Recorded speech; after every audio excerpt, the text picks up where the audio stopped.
Hi, I'm Eleanor Lisney I, also known as Tou Chui Wa. That's my Chinese name. Very few people use that. I stopped using it here in the UK because most people mispronounce it. But friends from back home still call me Chui Wa. That's one of the reasons why I wanted a podcast. And this podcast is called Between Nasi Goreng and Fried Rice. Nasi goreng is fried rice in Malaysia and in Indonesia. Is exactly the same as fried rice, but obviously there are differences because there are spices in nasi goreng that the Chinese fried rice, chao fan, as it's called, it's slightly different also because of the sauces that are used. I wanted to call it that, first of all, because I love food and cuisine is one of my passions. Also because I wanted to talk about the differences in the cultures of being like the same but different. For example, I'm Malaysian Chinese, but I live here in UK, London, at the moment. And I think that there are many layers to my different identities. Some people say it's like you need to peel an onion to get to the different layers.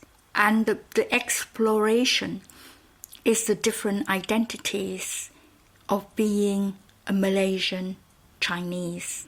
And being of the Chinese diaspora, I am very appreciative of the fact that ethnically I'm Chinese, but culturally I have taken in so much culture from Malaysia that I am actually different. So it's a bit like nasi goreng, in which I have added different spices to it that is not there in chao fan or fried rice.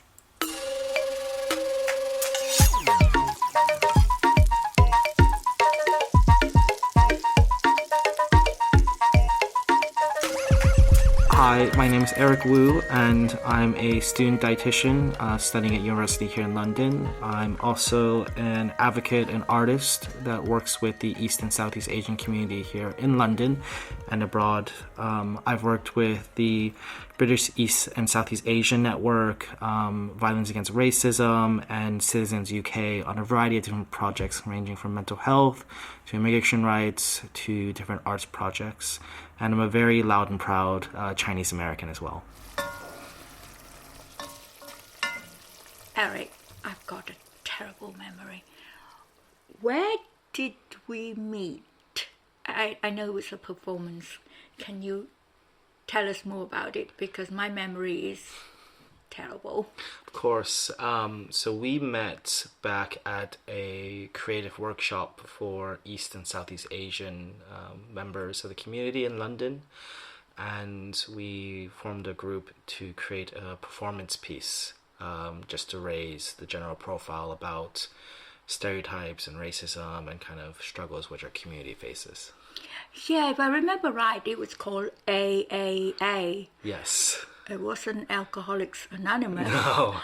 It was, what was the AAA stand for? AAA, which was the title of our piece, stood for Angry Asians Anonymous. Oh, right. I knew Anonymous was somewhere, but I couldn't remember it. So, and yeah, I think our piece was quite well received. Yes. And I think there were 5 of us, were quite passionate about, what we were talking about. Yes. And we talked about going further with it, but we never quite did. But I'm fascinated by your story, Eric, what you said in it, but wonder if you could expand a bit more on who is Eric of course. I mean, there's a lot to unpack here, but I'm originally from the U.S. I was born to Chinese immigrants in the West Coast in the U.S. in Washington. And when I was 15, I decided to move to Singapore to finish my secondary school. And at 18, I've moved to the UK, London, for university, where I've been ever since. That is sort of like a reverse thing for me, because I'm a Malaysian. I usually hear about Malaysians and Singaporeans who moved to the US and moved to the UK or elsewhere, but not quite moved to Southeast Asia like Singapore or Malaysia. Would you care to tell us why? Yeah, I mean, at that time, I had moved with my family because one of my parents had an assignment in Asia for a few years. So I had the fortune of moving with them and the experience of living overseas for a few years, which is why we ended up in Singapore for 3 years. Great. Actually, one of the reasons why I wanted to do this podcast is to sort of explore our different identities. So I say identities because obviously you're American, you're Chinese, you're Asian. But it's a bit, for me, it's a bit like peeling an onion. Because there's so many kind of aspects and perspectives and different ways, different roles, different ways we look at things. I mean, this is fascinating, the fact that you went to Singapore as an American. I mean, knowing Singapore a bit, I would have thought that it was a very big sort of cultural change, in spite of the fact that Singapore is mostly made of people from Chinese roots, Chinese ancestry. Or is that just me thinking about that? No, I found, of course, it was very much a very large culture shock when I first moved over, especially for the first few months. It's a new country. In fact, I'd never lived in Asia before, just visited family in China. And it was very much this is a new culture kind of getting thrown in the deep end. No one really coached you for this. But I found it somewhat familiar as well, because I find that Singapore is almost a conversion of East and West. It has quite a bit of Eastern influence due to its location, Southeast Asia, its strong roots and heritage with the Chinese diaspora and immigrants to Singapore, Malaysia, Indonesia, as well as the British influence of the Western culture. So in a sense, it was very strange, a different culture, but also seemed a little bit familiar, being Asian American myself and experiencing that blend of Eastern and Western culture, but this time on a much grander scale, it seemed. Yeah, but don't you find, and I hope I'm not leading you, and do feel free to ignore this,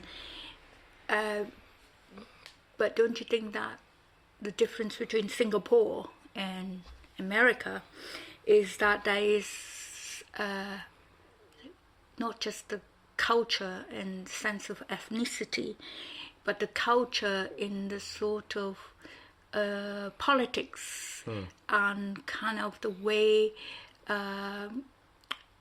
the idea of freedom, because Singapore is quite strict in, sort of civil liberties and things like that.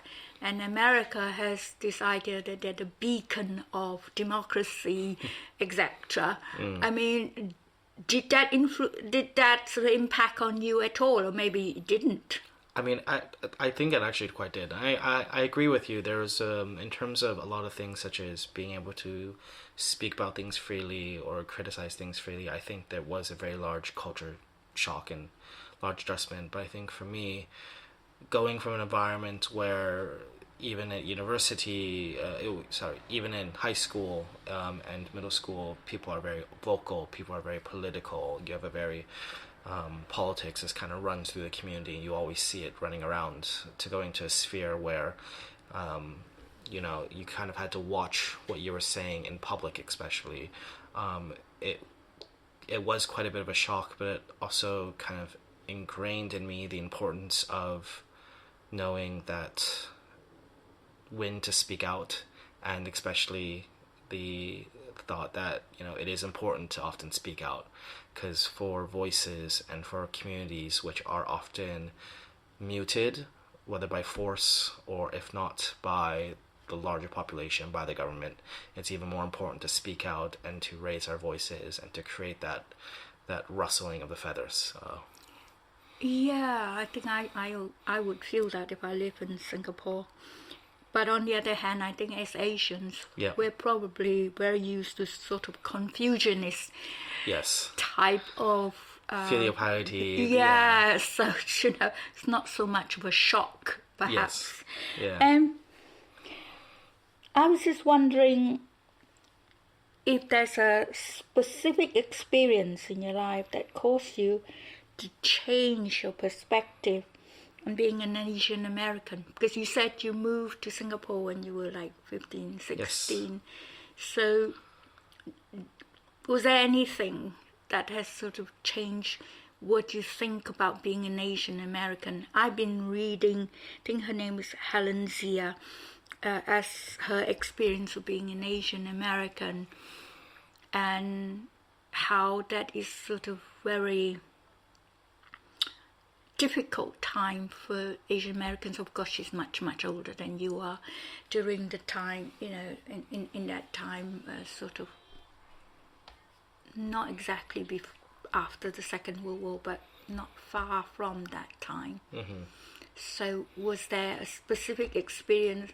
Because I've heard a lot of people talking about, the sort of discrimination, repatriation, what happened to the Japanese and stuff like that. But that might not have any impact on your life because, you are where you are and you are what your age is.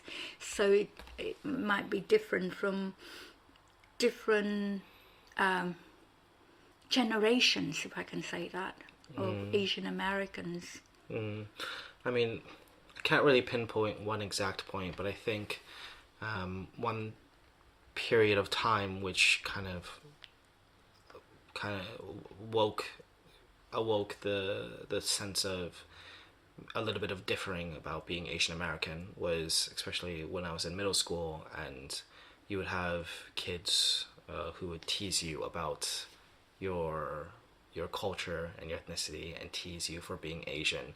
And I just remember at that time I was very fortunate to have in my community a very large Asian American population, so I had a lot of friends around me, but it was the teasing by other people because of my heritage, my culture, that kind of made me for the first time think about what it is to be Asian American and think about where I stand both in the Asian spheres and the Chinese spheres, but also in American, white Western American spheres as well, and where, these two very differing, often very clashing cultures can meet. Because at home, you have a Chinese family, you spoke Chinese with my family, you follow very Confucian Chinese ideals, and you follow very Chinese traditions at home. But then when you're at school and an outside world, it's the US, it's a very Western world, Western perspective, and it's very, you get raised in both, but you're not fully immersed in one or the other, I think. I think in your performance, where we did together, you mentioned about the awkwardness, or when you went back to Beijing, and they said that you're an American. No, you're not American. You're Chinese. Do you want to speak a bit more about I know what you said in your performance, but people might not have heard that. Of course, yeah. Giving a little bit of context. As part of our performance, we kind of told our stories and a few of our own personal stories about what it was being multicultural or being part of a diaspora. For me, the experience I told, and it's one that I've experienced a number of times, in fact, is often when I'll go back to Asia or I'll go back into Chinese spheres in the West, in the UK and the US. It's that kind of that contrast of they'll accept you because, you know, I am Chinese American, I have that Chinese heritage and roots. They'll accept you because of that, but they won't fully accept you because I'm still Americanized. I still get called the nickname of you are the American, or often people will force you to choose one or the other and don't understand that it's really a mix between the two. They ask you if you're purely Chinese or purely American. And I've gotten this not only in the US but also in Singapore and the UK as well. So I think it's a very much people are very interested in who you are, because you might seem different from the people that they normally interact with, but it's sometimes a little hard for people to grasp that you're not just Chinese or you're not just American, that you're actually the blend and mixture of the two. Yeah, to go back to the UK, because you're here now, and also I'm thinking also of the US. It's very diverse. The population, especially in London, we're very diverse, and so we're not just Chinese. We're also East Asians, Southeast Asians. Do you feel that kind of community, the sort of bigger community? I say that because sometimes I feel like not just East Asian, but very much part of Southeast Asia, where a lot of the cultures are very different, and having to advocate for people in that in that wider community. And not just that, I mean, I've been involved in a little bit in the sort of Black Lives Matter, that sort of thing, which I think in America you would have sort of, you know, that Hispanic population.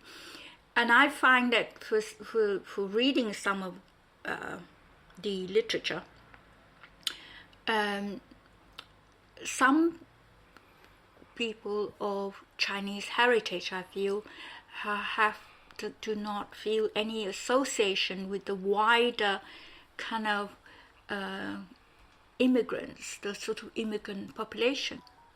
You don't have to, you know, have you any thoughts of that? Or maybe not at all? No, I definitely think that what's quite interesting about a lot of the Asian diaspora, Southeast Asian, Middle Eastern, West Asian, a lot of our populations have gone through various different routes to come to where we have our.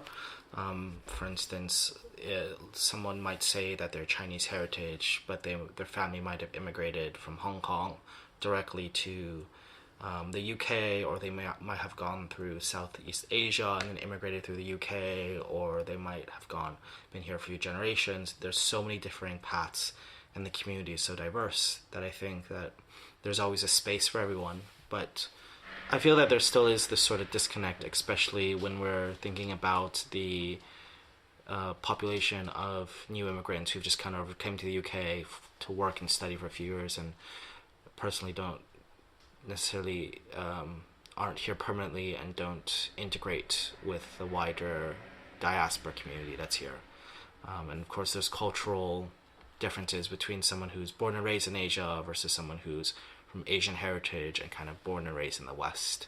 I feel there's a lot of differing, not only perspectives, but also our experiences and identities are different because of our upbringings and because of where our families are from and where we've grown up.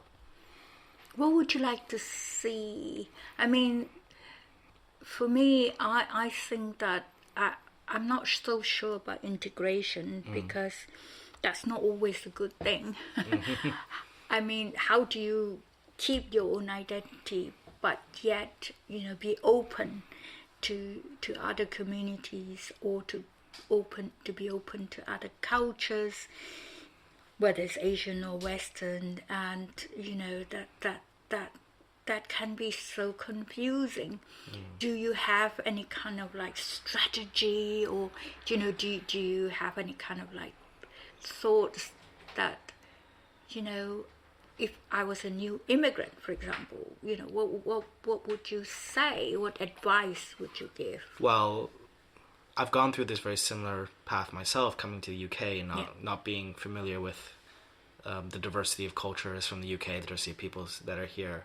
The one thing that really worked for me was just being very open to ask questions, or be very open to kind of anyone that you kind of interact with, because you really don't know who you're going to get along with. They might be from a completely different background, completely different cultural identity, but you might get on as thick as thieves. It's about being open and just being willing to learn. I think that's the key, because if you're willing to learn about someone's culture, someone's heritage, someone's beliefs, someone's practices, they're more than willing to share and happy to share their culture and the perspectives. At the same time, you can share your own cultures and practices, and even if you differ, be open, be accepting, and be open to the fact that everyone is different, and not everyone will be exactly the same or have exactly the same beliefs, lifestyles, diets as you. I think that for me, that was really the key about being open and willing to learn and accept. Yeah, I agree with you. I mean, I spent 4 years in Austin learning Texan, although I know that Austin isn't exactly, people say it's not exactly Texan culture, but I certainly did sort of what you were mentioning there. I asked that because we've just got by the pandemic. So as an East and Southeast Asian background, I'm sure have you encountered any discrimination because of it? Because I know from the work of EVR, for example, some people have definitely got some abuse and even violence because of our ethnicity or their ethnicity. It was and it has been a very unfortunate situation that the people who've been targeted have been majority ESEA individuals. I haven't faced any physical abuse, but I've gotten verbal abuse several times before, including from previous classmates, and a very prominent incident of one evening I was just walking on the street from my home to Sainsbury's just for groceries, and as I was walking down the street, there was a car which had slowed down and turned the corner, and it started shouting at me. I think there was just 3 or 4 young boys, young men, who were shouting at me to go back to Chinatown. And so that was a very unsettling situation because I was alone in the evening, and it's just these small things that I've noticed, that people are were much more willing to throw verbal abuse at me or to other people in my community due to the pandemic and due to often unrightfully so the shifting of blame towards the ESEA community. Yeah, I'm hoping that we've reached some kind of watershed or whatever you call it, that this kind of thing might sort of slow down or even finish, but I haven't read any stats to say that it has, so I think this is my hope. Yeah, the effects are still lingering, and I think that's kind of key of why it's so important to, and for me, even though it was my culture and my heritage being attacked, and it wasn't necessarily anything I've done. That's why it made me feel so strongly to continue to raise our voices, to stand up in the show, tell people that this is actually going on in our community, and that there are so many people who are affected by racism, by violence, by verbal abuse, almost on a daily basis. Yeah, I'm just wondering, apart from the sort of ethnicity and obviously culture, is there any part sort of in London that and I know we both appreciate London that make us think of London as a great place to live? For example, we just had Pride, and I'm not sure, but I just missed Black Pride yesterday. So I was wondering if you have any thoughts about not just Pride, but sort of the amount of festivals that we have, that Sadiq Khan goes to, Yeah. etc. The cultural events that that celebrates different communities. Absolutely. And I know the best thing about London is that the fact that it is so diverse and multicultural, and that you can find communities from almost every culture and ethnicity from across the world here in London. There are so many events that are being held year round, in terms of religious events, cultural events that are always open to the public, and they're always advertised. For instance, you have Hari Raya, you have the Lunar New Year, you have August Moon Festival. You've got so many different events around the year that's going on in London that are always... Diwali. Diwali, yes, Diwali's another one, yes. But there's so many things that go around. There's always something every weekend or every day for you to find out about. And it's just that London is so diverse, it's so large that there kind of is that space for everyone to express themselves. And there is a community which, hopefully is accepting of themselves and of who they are as an individual, culturally and identity-wise. What do you hope to sort of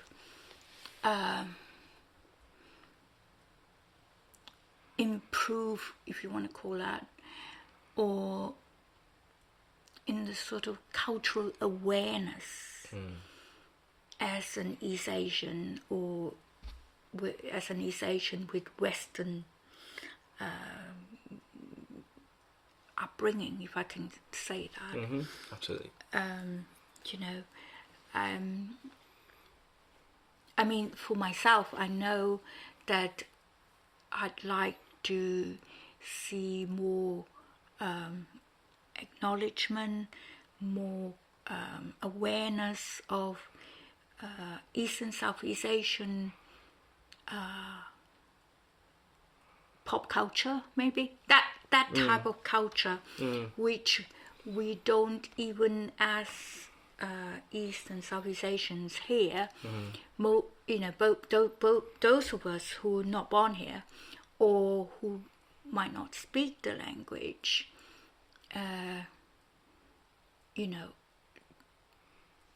want to learn more about that. That's for me personally. But what about you? What kind of cultural awareness, if I can call it that, would you like to see more of? I mean, probably the biggest thing for me is just continuing to combat a lot of generally negative stereotypes which mainstream media or mainstream population might have about East and Southeast Asian individuals, and to really get the people to understand that we're not a single monolith. We are a plethora of different countries, and within each different country, there are a plethora of different ethnicities and cultures and backgrounds and cuisines, that we are infinitely diverse. And I feel that often when someone says Asian, the first thing in the UK, they often think South Asian, but they forget that there's Southeast Asian, East Asians, the Central Asians, Western Asians. We're a very diverse group, and even within ESEA ourselves, me being Chinese, my experiences and my family's food and our culture is very different from the next individual who says they're Chinese, because of our roots, our ancestries, our heritage. So it's really bringing that diversity, and that we're not all smart, book smart, quiet, kind of meek individuals, that they're creatives, we are loud, we are proud, we're athletic, we are diverse, and we are not held by our preconceived conceptions of what an Asian or what an ESEA individual is. That's great, because the title of this podcast is Nasi Goreng, and about Nasi Goreng and fried rice. So I would like to sort of ask you, I know you were in Singapore, Mm-hmm. so what kind of sort of cuisine would you kind of associate most with, or what do you like? I mean, I'm sure you like pizza. Everybody likes pizza. But apart from that, I mean, my time in Singapore, I loved going to the hawkers. I loved going to the markets. I loved Singaporean food. I still cook it. I still cook chicken rice, satay, and bak kut teh a lot at home. But I think the cuisine that kind of most closely hits with me is northern Chinese cuisine. My family have roots in Beijing, in Xi'an, in Hebei province, and it is those fond memories of jiajiamian, of dumplings, of 饺子, yes, of 包子, of 煎饼果子, of 凉皮, 冰凉面, all of these very traditional northern dishes that, you haven't mentioned Beijing duck. Beijing 烤鸭, yes, Peking duck. It used to be one of my favorites as a kid. Always had it all the time. But a lot of these dishes, why they're also so close to home, is because growing up in the US, even 10, 20 years ago, it was very hard to find specifically northern Chinese cuisine. And only in the past few years, there's been a lot of Xi'an restaurants, there's been a lot of northern Chinese food that's come out, that there's kind of this resurgence in kind of the west of northern Chinese cuisine. And we've always, every time there's a new restaurant in my family, we used to go try it out and go. We would judge the quality of the noodles and judge the quality of the liang pi, because this was the food that was home for my parents and my grandparents, and for me, this is the food that I most so closely associate with my family and my culture. Yeah, if I can say so, I think London it's not so much recurrent sort of anything, but the sort of Sichuan cooking has taken over. Yes. Hot pots everywhere. So yeah, I mean, I think that when somebody says, "Oh, this food is more like food from home," and I would say, "Well, which home?" Yes. Which one? Yes. Which one? Because there's food from mainland China, there's food from Hong Kong, there's, let's you say, food from Singapore, Malaysia, etc. Yeah. But thank you very much, Eric. It's been fascinating. Thank you very much. It's been a pleasure. Yeah. Let's hope we continue this conversation another time. Absolutely. Another place. Should we get some noodles now? Definitely. Absolutely.